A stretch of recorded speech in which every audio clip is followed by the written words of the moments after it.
मला फक्त एकच काळजी वाटते, त्याने अमृताला काय केलं तर? एक अशी मुलगी जी जी जबरदस्ती माझ्या आयुष्यात येऊ पाहते. मला एक माणूस हवाय. कोण? रेडकर. वामन काकांचाही माझ्या बोलण्यावर विश्वास बसला नाही. जानकीने त्यांना आधीच काहीतरी उलट सुलट सांगून ठेवलं होतं. टाकलेला प्रत्येक डाव आता तुमच्या बाजूने कौल देतोय. तुम्ही म्हणाल तसंच होतंय आता. स्वित्झर्लंडला जरी आम्ही दोघं एकत्र चाललो असलो तरी परत येताना मी एकटाच येणार आहे.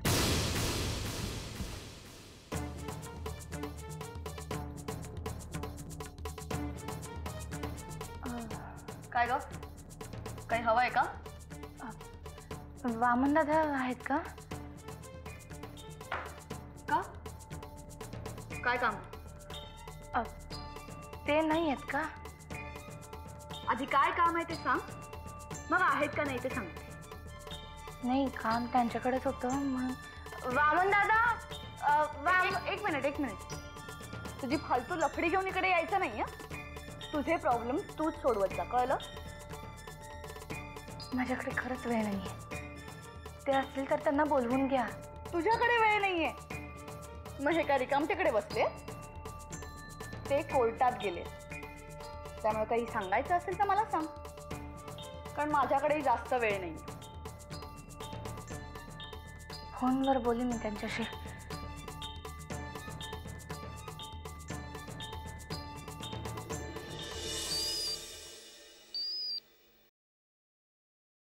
बोला पुरंदरे. अभिनंदन साहेब, अभिनंदन. नाही म्हणजे अभिनंदन करायलाच तुम्हाला फोन केला होता. तुम्ही तुमच्या बुद्धीच्या जोरावर पाथरकरांना एकदम नमवलत बघा. नाही म्हणजे तुमचा मार्ग आता मोकळा झाला. अभिनंदन. हे बघा पुरंदरे, आमचं अभिनंदन तेव्हाच करा जेव्हा आम्ही मुख्यमंत्री पदाच्या खुर्चीवर जाऊन बसू. असल्या छोट्या मोठ्या गोष्टींमुळे हुरळून जाणाऱ्यातल्या आम्ही नाही. अहो, त्या दिवशी पहिला फोन तर माझाच येईल तुम्हाला. नाही म्हणजे तुम्ही सीएमच्या खुर्चीत बसलेलं पाहायला आम्हाला सुद्धा आवडेल ना. नाही, ही गोष्ट स्मरणात असू दे तुमच्या. चांगल्यांशी मी नेहमी चांगलाच वागतो आणि माझ्या हितचिंतकांसाठी एक वेगळी जागा आहे माझ्या मनात. बरं, मग पुन्हा कधी जेवायला बोलवतंय तुमच्या घरी? नाही म्हणजे बघा, एकदम सणसणीत पार्टी झाली पाहिजे बघा. नक्की नक्की करूया. लवकरच भेटू आपण. बरं साहेब, ठेवतो आता फोन. पुन्हा एकदा तुमचं अभिनंदन करतो. धन्यवाद. अभिनंदन साहेब, आपला प्लॅन यशस्वी झाला. सध्या तरी काम चलावू निघाला असं आपण म्हणू शकतो. पुढे काय होईल ते पाहायचं. पुढं चांगलंच होईल अशी चिन्ह दिसत आहेत साहेब. मुख्यमंत्री साहेबांनी आजच्या आज भेटायला बोलवलंय. दुपारीच मीटिंग आहे. चला पुढच्या तयारीला लागा. हो साहेब.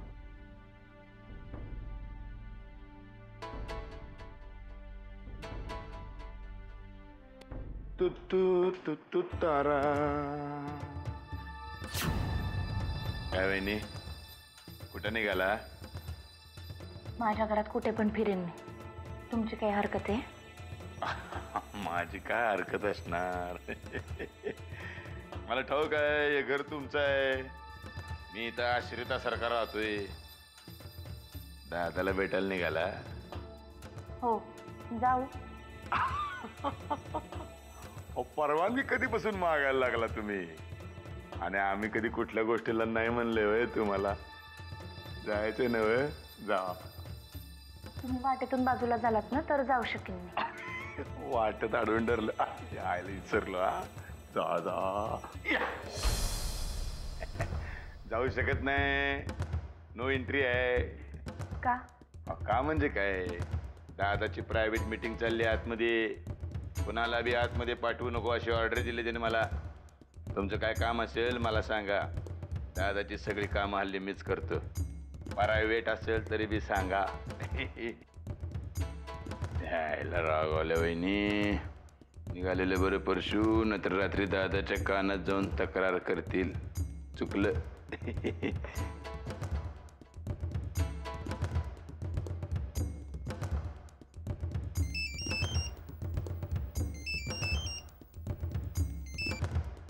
आता कशाला फोन केलायस परत? मला तुला भेटायचंय. लगेच भेटायला ये. आर्यन, अरे पण जे काय बोलायचंय ते भेटल्यावरच बोलू.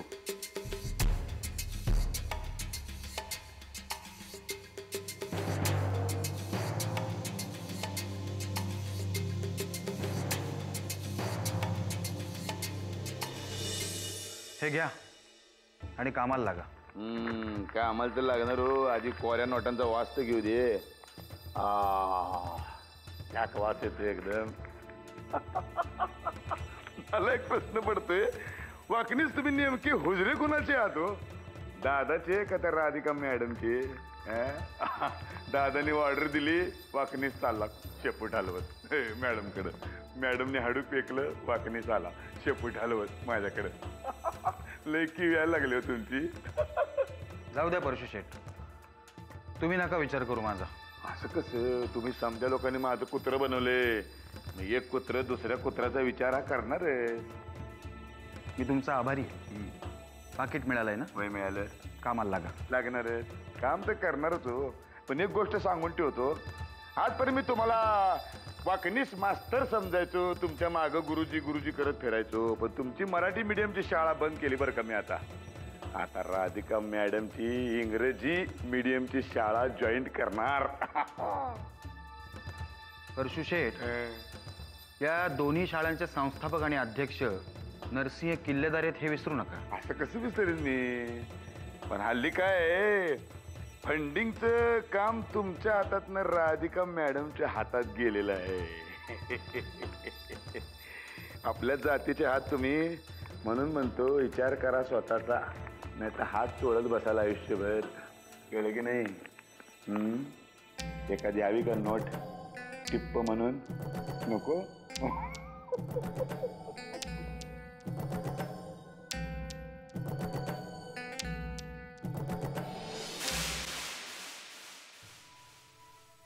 ए ताई, चल ना आपण काहीतरी खेळूया.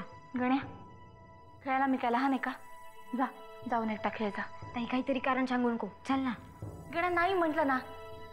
जा तुझ्या खोलीमध्ये जाऊन खेळ. मग आपण बैठे खेळ खेळूया. चिडायला लावू नकोस आता मला. मी बोलले नंतर की परत तूच रागवतोस. फोन करणे लागत आहे. कोणाला फोन करते? वामन दादांना. वामन दादांना? पण ते तर कोर्टात गेलेत ना, म्हणून तर फोन करतेय ना. अगं ताई, तू काही येडी आहेस का? कोर्टात फोन लागत नाही, बंद ठेवावे लागतात फोन. अरे देवा, आता काय करू मी? का काय झालं? काय नाही, तुझा जाऊन खेळ जा.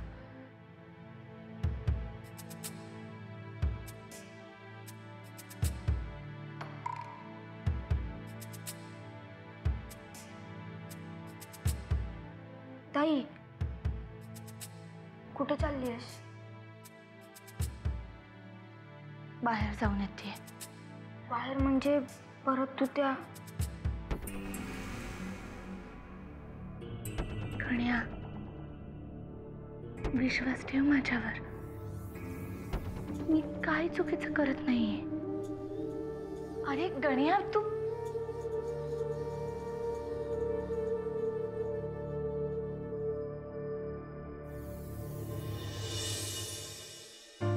तुमच्या चेहऱ्यावरच्या आनंदाचं कारण कळलंय मला.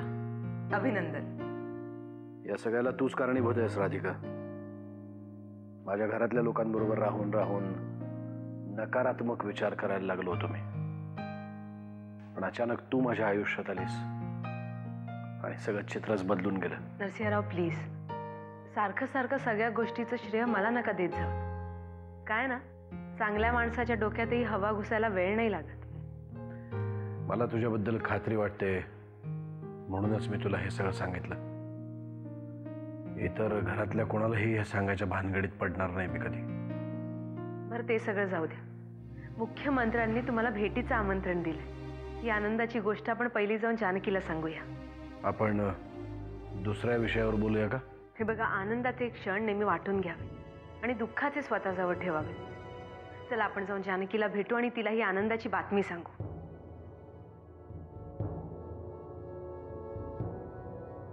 जानकी वहिनी बाहेर गेल्यात हो. भेटणार कसं? आत्ता यावेळी कुठे गेली ती? आता ते काय आम्हाला सांगून जातात वे. हे नवीन नवीन असताना प्रत्येक गोष्ट सांगून करायच्या. आता काय बाबा, जुन्या झाल्या किल्लेदार घराण्याच्या मोठ्या सुनबाई. मनाला येईल तेव्हा जात्यात, मनाला येईल तेव्हा येत्यात. परशुदादा, तुम्हाला जे काही बोलायचंय ते एका वाक्यात सांगा ना. तिखट मीठ लावून का बोलताय? ती काय एका वाक्यात तर एका वाक्यात जानकी होईल. परशो तुझा इथून आणि अर्ध्या तासात जानकी कुठे गेले ते शोधून काढ आणि मला कळव. नरसिंहराव, जानकी घरच्या कामासाठी गेली असेल ना बाहेर. तुला या प्रकरणात लक्ष घालायची गरज नाही राधिका. सहणाऱ्यांनाच कान टोचलेले बरे असतात. परशो जातो, अर्धा तासात येतो. मला माफ करा, पण हा दिवस तुमच्यासाठी खूप महत्वाचा आहे. तुम्ही त्याचा विचार करा.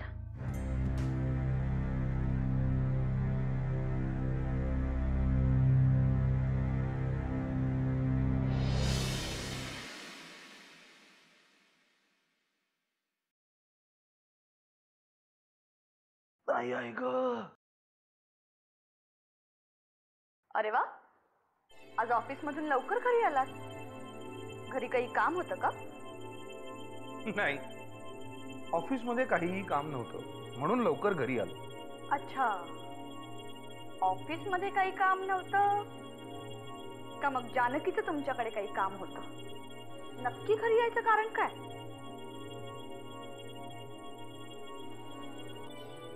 जानकीचं काय काम होतं?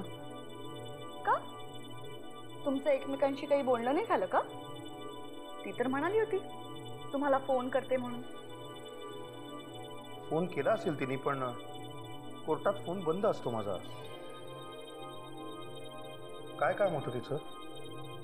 मी विचारलं तिला, हां, पण मला घरात कोणी काही सांगतं का? नाही ना. तो तर विषयाला फाटे फोडू नकोस. काय काम होतं तिचं? तिने निरोप दिला, मी तुम्हाला सांगितलं. आता पुढे काय करायचं ते तुम्ही बघा. अहिल्या,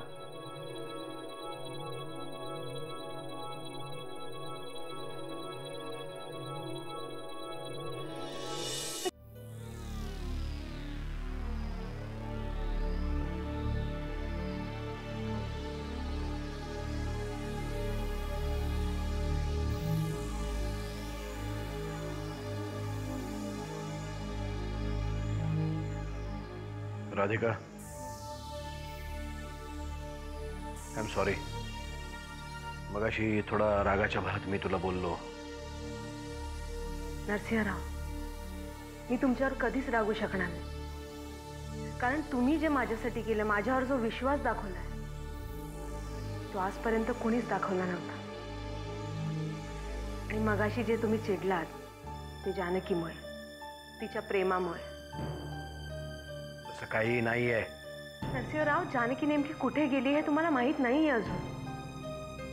तुम्ही त्रागा करताय असं मला वाटतं. उगाच त्रागा करणाऱ्यातला माणूस मी नाही, पण जानकीनं वेळोवेळी हे सिद्ध करून दाखवलंय की ती मूर्ख आहे. आणि मला तिटकारा आलाय आता तिच्या या मूर्खपणाचा. एकीकडे तू आहेस जी माझी सगळी संकट दूर करण्यासाठी मला मदत करतेस, आणि एकीकडे ती आहे जी माझी संकट वाढवतच चालली आहे. तुम्ही जानकीशी समोरासमोर बसून बोललं पाहिजे, नाहीतर तुमचे हे गैरसमज वाढत जातील. माझ्या आणि माझ्या नवऱ्यामध्ये हेच झालं, आणि रिझल्ट तुमच्या समोर आहेत. ठीक आहे, तू म्हणत असशील तर परशू येईपर्यंत मी थांबेन. पण मागे केलेली चूक पुन्हा जर का जानकीने केली असेल तर मात्र तिला माफी नाही. मग भले माझा संसार मोडला तरी चालेल. हा तुम्ही टोकाचा निर्णय घेताय. हा टोकाचा निर्णय असेल तर मी तुला विचारतो, तुझ्या नवऱ्याला सोडण्याचा टोकाचा निर्णय तू का घेतला होतास? आहे या प्रश्नाचं उत्तर तुझ्याकडे? ज्या प्रश्नांची मी उत्तरं देऊ शकत नाही, कृपा करून ते प्रश्न मला विचारू नका. तूही लक्षात ठेव, यापुढे जानकीची बाजू घेऊन तू माझ्याशी बोलू नकोस, कारण मला आता खरंच कंटाळा आलाय तिचा.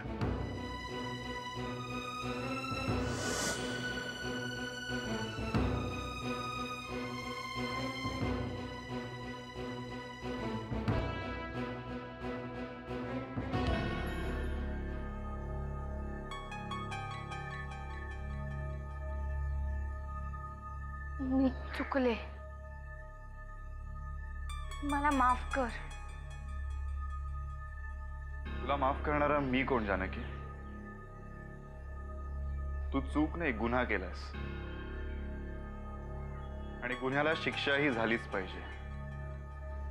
आर्यन, आर्यन, तुला मला जे काही करायचंय ना ते कर, माझ्याशी वाटेल तसा वाग, पण तू इकडून जाऊ नकोस.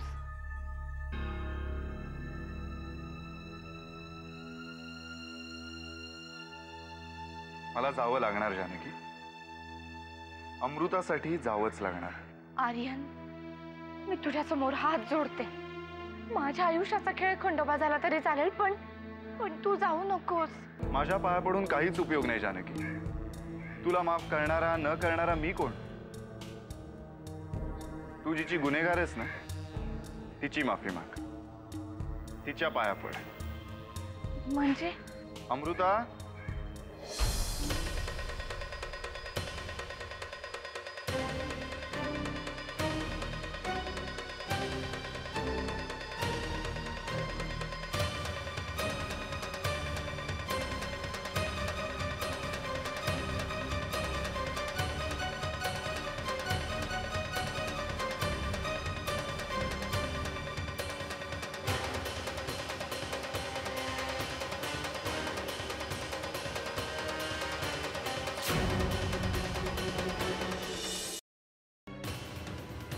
अमृता, तू इथे काय करतेय?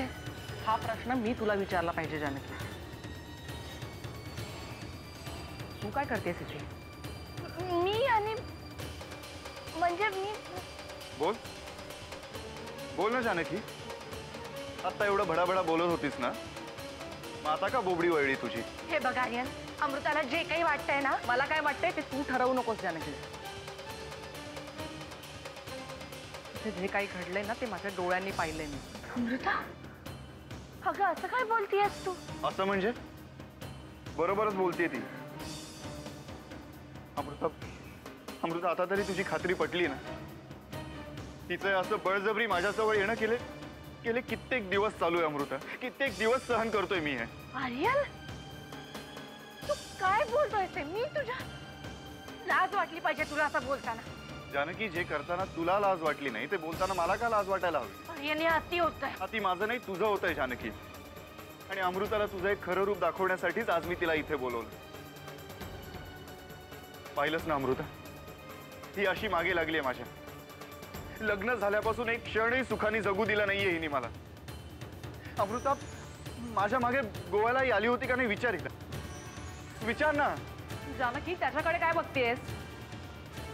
त्याने विचारलेल्या प्रश्नाचं उत्तर हवंय मला. तू गोव्याला आली होतीस की नाही? जानकी, तू गोव्याला आली होतीस की नाही? हो अमृता, मी गोव्याला आले होते.